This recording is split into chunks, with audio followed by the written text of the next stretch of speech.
Okay, so in this part 2, I want to pick up the story with talking about price elasticity of supply, cross-price elasticity, and income elasticity.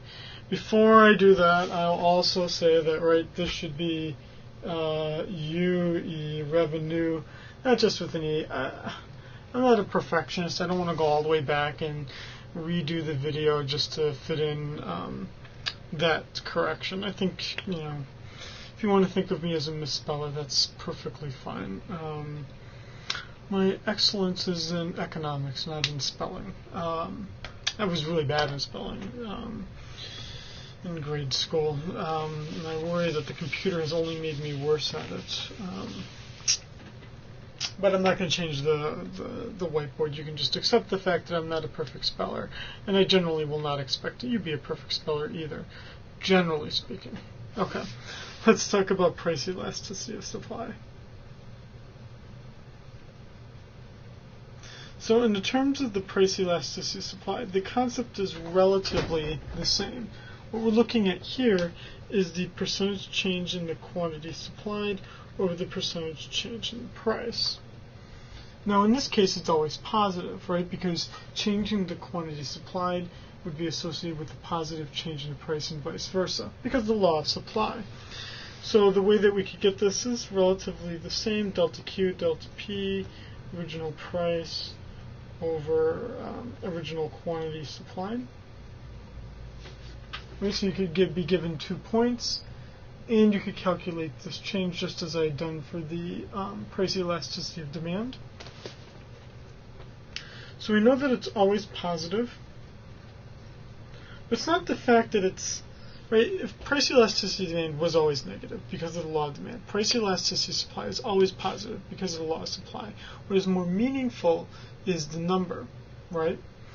For price elasticity of demand, -1 was unitary elasticity, -1 to 0 was the inelastic region, -1 to -infinity was the elastic region.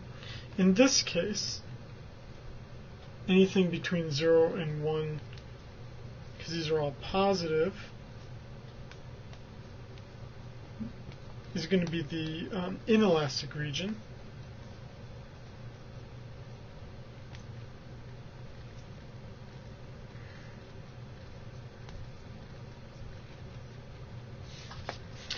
Is that we're going to have an inelastic region which is between 0 and 1, the 1 which is unitary elastic, and then 1 to positive infinity, which would be the elastic region. If we were to graph out our supply curve here,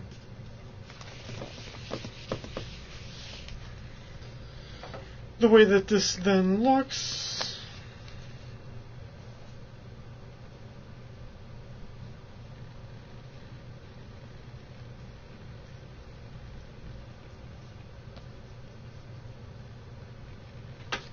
is that we would have the inelastic region and the elastic region.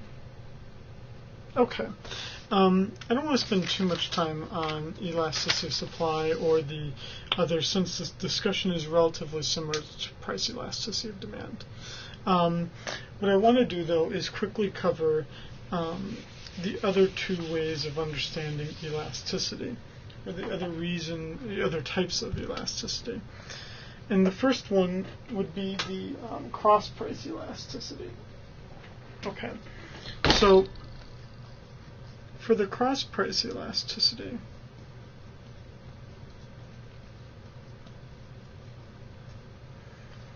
we would have percentage change in the quantity demanded of good 1 over the percentage change in the price of good 2.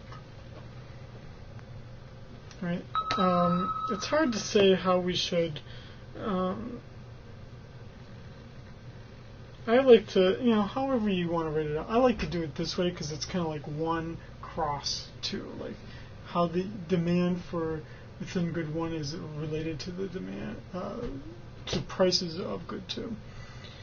What we're saying here is that if there's some relationship between goods 1 and good 2, that we can see that with this cross-price elasticity. If the goods are substitutes,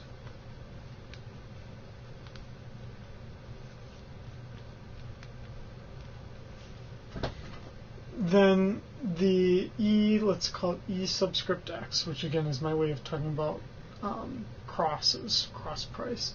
My cross price elasticity is going to be positive. Changing this in a positive direction, right? So if P2 is going up, we know from the law of demand that QT2 must be falling, right? We can agree with that, right? This is from the law of demand, this is for good 2.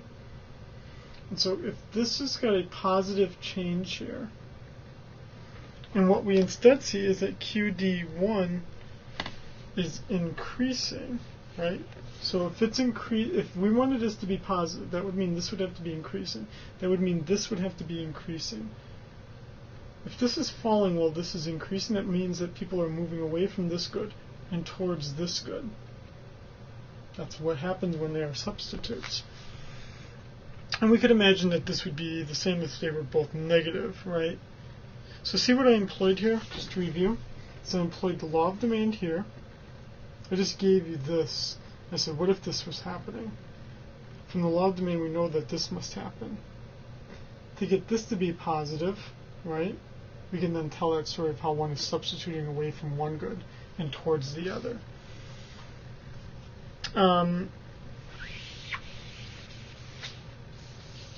If they were complements,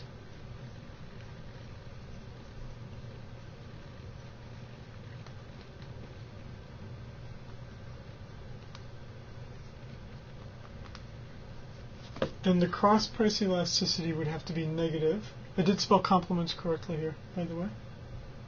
And so if that was negative, that would mean that either you have a positive over a negative or a negative over a positive. Let's just do it this way and just explain that.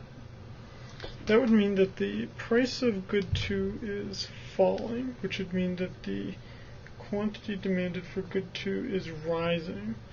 And what we see here is that the quantity demanded for good 1 is not falling, is rising.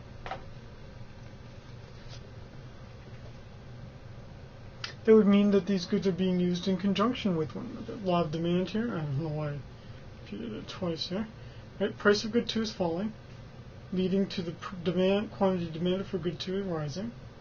And people are also buying now more of good 1. Likely means that they're used in conjunction with one another. So just to review what we have so far. We have a price elasticity of demand where the sign is always the same. It's always negative. But what's important is the number. Price elasticity of supply, sign is always the same. Always positive. But what's important is the number. Cross price elasticity. I mean, the number does tell us something. It tells us how much of a substitute or a complement they are. But what's more important is the sign, right? In this case, if they're positive, then they're substitutes. And if they're negative, then they are complements. And the final one I want to look at is the income elasticity.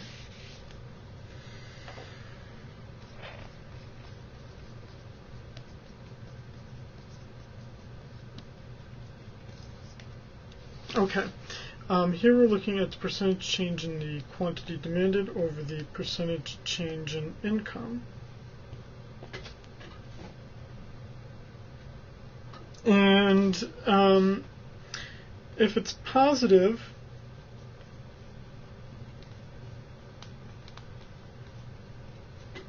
then it's a normal good, right? Which is not that difficult to see, right? That would mean that either income is going up and people are buying more stuff, or income is falling and people are buying less stuff.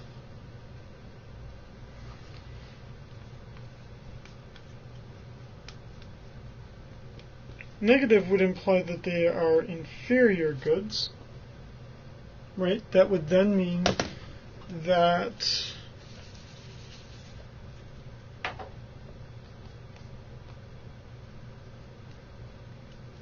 right, either your income's going up and you're buying less of it, taking the bus less, or your income is falling and you're using more of it, right? You're eating more ramen because you lost your job. But we also would have to say that there's something to be said for the fact that not only can we tell just based on the sign whether it's normal or inferior, but the number might have some useful for us, might be useful for us as well.